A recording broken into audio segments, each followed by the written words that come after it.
had a blessed week. Monday morning I got up, it just happened to be my day off, and I got up, washed a load of laundry and put it in the dryer, and the dryer started, but all of a sudden it just turned off. And I don't know about y'all, but I cannot survive without a washer and a dryer. I just can't. And I do have an appliance guy in my house, but he's a salesperson. He can't fix them. So, anyway, first thing I did was get on the phone and tell Martin, hey, our dryer's not working. And he said, well, I'll call one of the tech guys and they'll come out and check it. Well, they couldn't come till Wednesday. And we pulled it out from the wall, and the technical person came and he checked it. He said, well, it's not your dryer. It must be your breaker. So we asked our contractor, or whatever you want to call him, to come, and he checked our breaker, and he goes, well, it's not your breaker, it's got to be in your attic, it's your wiring. You probably have a critter. So I was like, well, who am I going to get to go up in that attic? Because it's not going to be me, especially if it has a critter up there. I'm not going. And so I knew Martin wasn't able to go up in the attic. And I knew we were going to have to find somebody that knew something about wiring to go up in the attic. And so I started talking to my maintenance person at work, and he said, not a problem. He said, I'll come over there, I'll go over there today, and we'll go up in the attic and we'll fix it. And he's the same person that put the air conditioner in his church. Anyway, so we went over to the house, and he got up in the attic, and within 20 minutes he had my dryer up and going, and it was something just as simple as a wire nut. I don't know exactly what happened, but anyway, it was a wire nut, and it was free. Didn't charge me a cent, and the service call was free. Because they couldn't do anything, so they just said, well, no charge, don't worry about it. It wasn't the money. I mean, yes, that's important. We're not poor, but we're not rich. And so it wasn't so much the money. For me, it was the inconvenience. Because I really had to ask God to forgive me because I was getting ugly. I was getting ugly about it.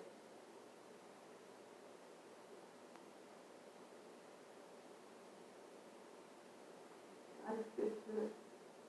So many times, He has done things that His supply things for us. Ruthie was talking about her job. I always wanted to go to college and never did make it. And for the longest, I would tell Martin, my kids will go to college before I get to go. My kids will be grown and they'll be going to college. And I'm so frustrated in what I was doing to make income come into the house. And in 2007, this is how God worked.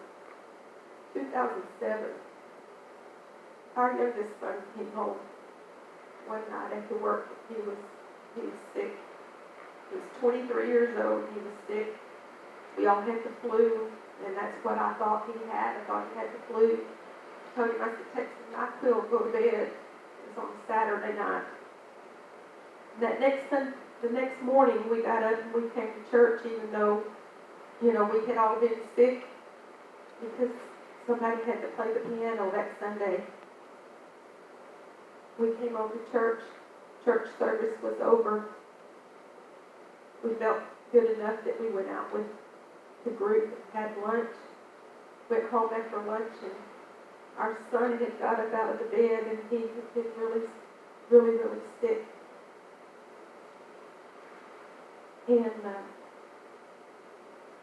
it got so bad that I told Martin, I said, load him up in the car. It was on a Sunday. It was before all the now clinics and all those emergency clinics are now on every corner. We didn't have them in 2007. There were some, but there weren't that many. And I said, load him up in the car and take him to the clinic. By then, it was right around 5 o'clock, and we didn't realize that the clinic closed at 5. And Martin took him over to the Lake Worth area, and by the time he got there, the clinic was closed. So he turned around, came back home. Like to not have got that kid out of the car and into the house. He sat down on the side of the bed, and I hope I'm not taking too long. He sat down on the side of the bed, and I said, take your coat off. And he just sat there. And I said, take your coat off and lay down. And he just sat there. And so I reached down and I tucked my finger in the sleeve of his jacket to pull it off of him. And when I did, I got to see his skin. And I realized something was wrong. I mean, that his blood vessels were coming to the surface and they were just bursting. I mean, I could literally see it happening. It's like he had little tiny bruises all over his body. And first thing I did was call Pastor Jay. Don't we all? I call Pastor Jay because Pastor Jay knows everything about everything. And if he doesn't, he knows someone who does. So I called Pastor Jay. Our son Scott, he had no insurance. I had no clue where to take him. Where am I going to take this person that has no insurance? I didn't want to take him to JPS because I had heard too many bad things about JPS. Pastor Jay said, take him to H&B. So somehow, we pulled the car all the way up to the house, got him in the car, and took him out to the emergency room. When we got out there, they couldn't get him out of the car. He was non-responsive. Got him in the emergency room. He's still non-responsive. And all they kept asking is, what did you take, man? What did you take? Because they thought he had taken something. They put a thermometer under his tongue, and when they went to take it out, they had to pry it out of his mouth because he had clamped down on it. And they didn't get a good reading because it didn't go under his tongue. So they said, we're going to have to take other measures. And so they started preparing to take his temperature in other ways. And when they did, they saw his skin. And immediately they said, everybody in this room mask up. Mom, you're going to have to step away and get out. Well, come to find out, he had bacterial spinal meningitis. He was on life support for 4 days. He had a heart attack. His vital organs were shutting down. Up to this point, this child had been a very negative, a very, very dark person. Very dark. My sister can testify to the fact you could go to hug him and he would just, I don't want you to touch me. I don't love you. I don't want to have you. There's no God. I mean, he was just such a dark person, and you couldn't reach him. I don't care what you did. You could not reach this child. Of course, by then, he's not a child. And so we were in the hospital, and while we were there in the emergency room, I got a job offer while we were there in the emergency room.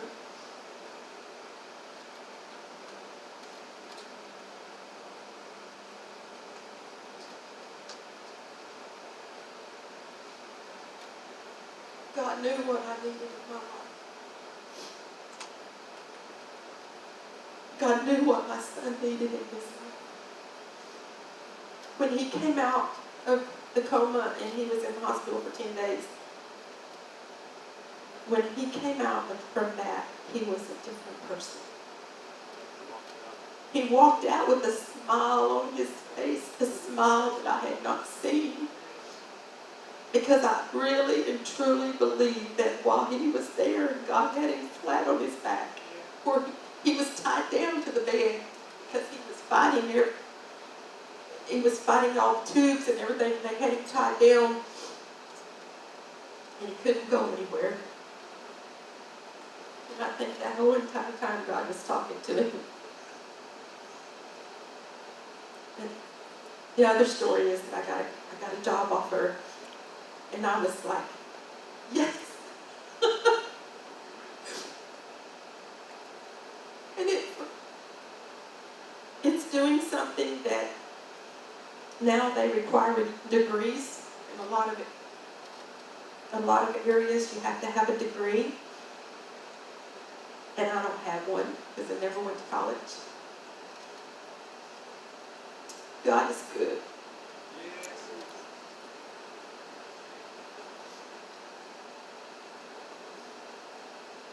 I'm going to sing He is God, and it's in the keys.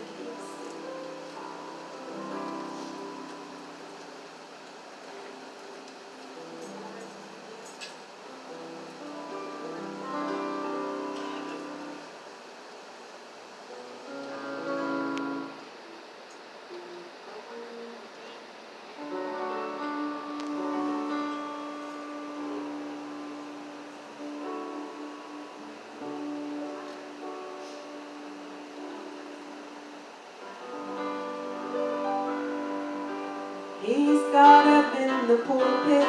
He's God at the back door.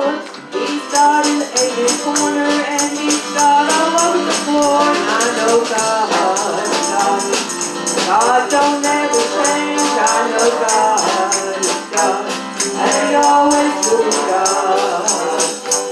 He's God when the lightning flashes. He's God when the thunder rolls. He's God way up in heaven, and He's God down in my soul. I know God is God. God don't ever change. I know God is God, and He always will be God. He was God at the river Jordan. He was God when Adam fell. He's God way up in heaven, and He's God that's facing hell. I know God is God. God don't ever change. I know God is God, and He always will be God. He's God out on the ocean. He's God out on the sea. He's God all over creation, and He's God all over me. And I know God is God. God don't ever change. I know God is God, and He always will be God. They call us holy rollers. They're always making fun. They ought to get the Holy Ghost and sing in unknown tongues. I know God is God. God don't ever change. I know God is God, and He always will be God. He's God in the Father. He's God in the Son. He's God in the Holy Ghost, and they agree as one. I know God is God. God don't ever change. I know God is God, and He always will be God. He's God in California. He's God in Tennessee.